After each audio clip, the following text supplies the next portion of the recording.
We're now on page 5 in Unit 1, which is Instructional Concept Application. It says study the incomplete equation. So we have 479 on this side times 974. What could we do to make this true statement? So it equals 974. What would have to be on this side? 479, but what would have to go in front? The times 400, because they would have to be the same symbols. So that would be D. Which expression has the same value as 10 or 17 plus 10? Okay, so what's 17 plus 10 anyway? What does that equal? 27, correct? You could always stack it to find out if you needed. But here, this would be 10, and 10 plus 10 times 17 is 170. That's way too big. So let's look at this one. This would be 11 plus 17. No way, that's off.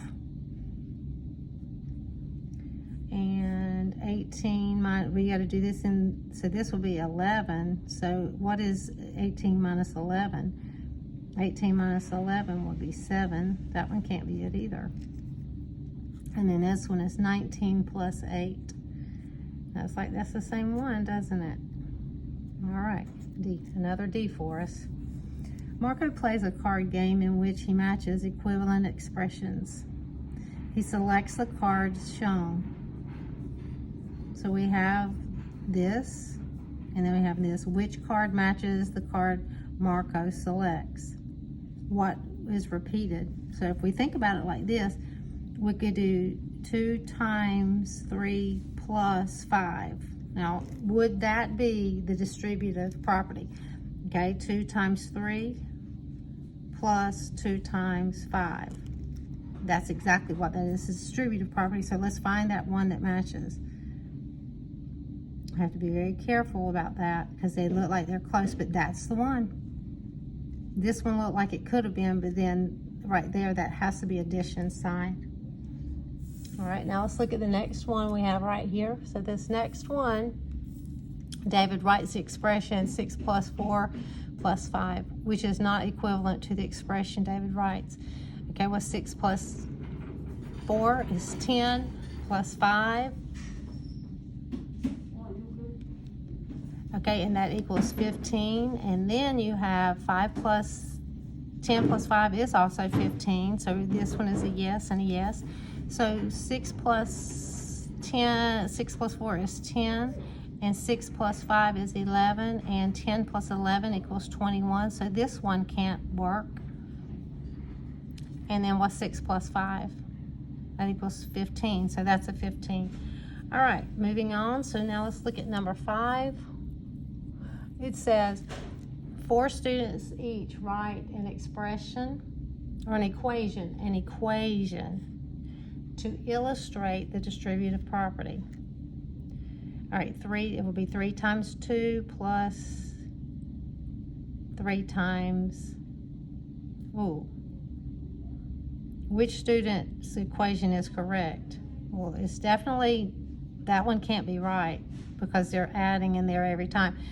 So if they're starting with that one, the second one has to be it with the answer.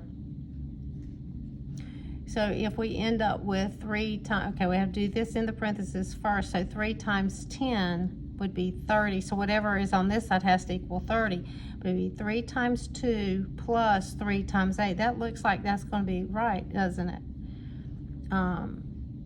Let's see if that's right, though. 3 times 2 is 6. And then 3 times 8 is 24.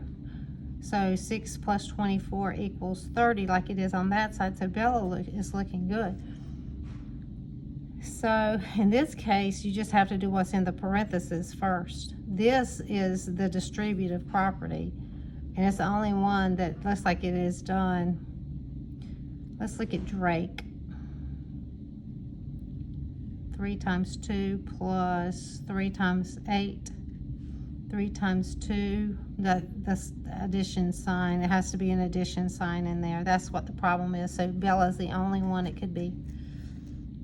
Which expression is equivalent to this? What am I doing? All right, let's see. Well, that one looks like it could be, doesn't it? Because this 63, and that's 63 plus 12. Nope, nope, nope.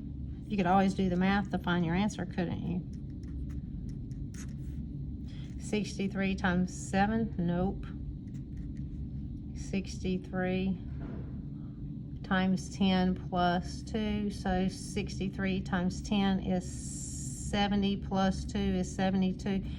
And this answer, I mean, you could have gone ahead and actually worked this out to see what our final answer was, but you should have been able to see just by doing the different properties. Okay, and so then we're going to go back to the one we have, which is up here, and we know, just you didn't even have to work it out, but you could have. So 7 times 9 is 63 times 12. Just have to do a lot of thinking with this.